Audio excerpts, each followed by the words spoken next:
ഒരു foreign policy പെർസ്പെക്റ്റീവിലൂടെ നോക്കിക്കഴിഞ്ഞാൽ ഇന്ത്യയുടെ ഏറ്റവും പ്രധാനപ്പെട്ട കോൺട്രിബ്യൂഷനാണ് സ്ട്രാറ്റജിക് ഓട്ടോണമി. മാർക്ക് കാർണി ഡാവോസിൽ പ്രസംഗിച്ചത് സ്ട്രാറ്റജിക് ഓട്ടോണമിയെ പറ്റിയിട്ടാണ്. അത് ഇന്ത്യ കഴിഞ്ഞ വർഷങ്ങളായിട്ട് പ്രാക്ടീസ് ചെയ്യുന്ന ഒരു കാര്യമാണ്.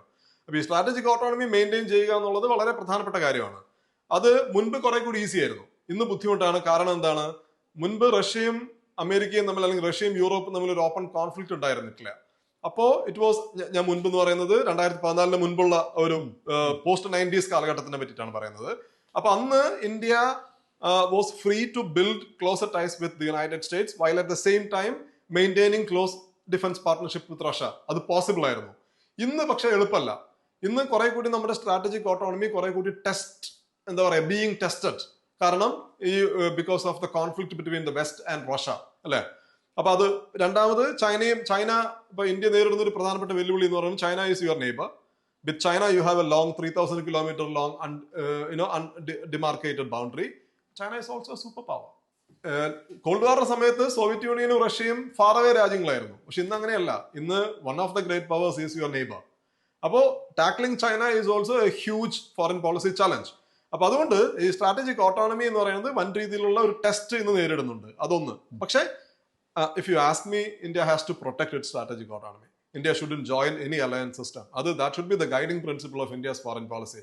The non-alignment എന്ന് വിളിക്കാം, multi-alignment എന്ന് വിളിക്കാം, multi-engagement എന്ന് വിളിക്കാം, strategic autonomy എന്ന് വിളിക്കാം, whatever you call, it's basically non-alignment.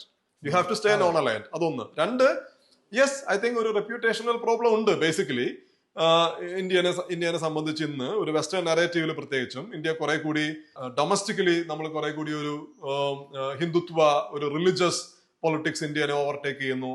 മുൻപ് ഇന്ത്യ അറിയപ്പെട്ടിരുന്നത്, India was known for it's pluralistic governance structure.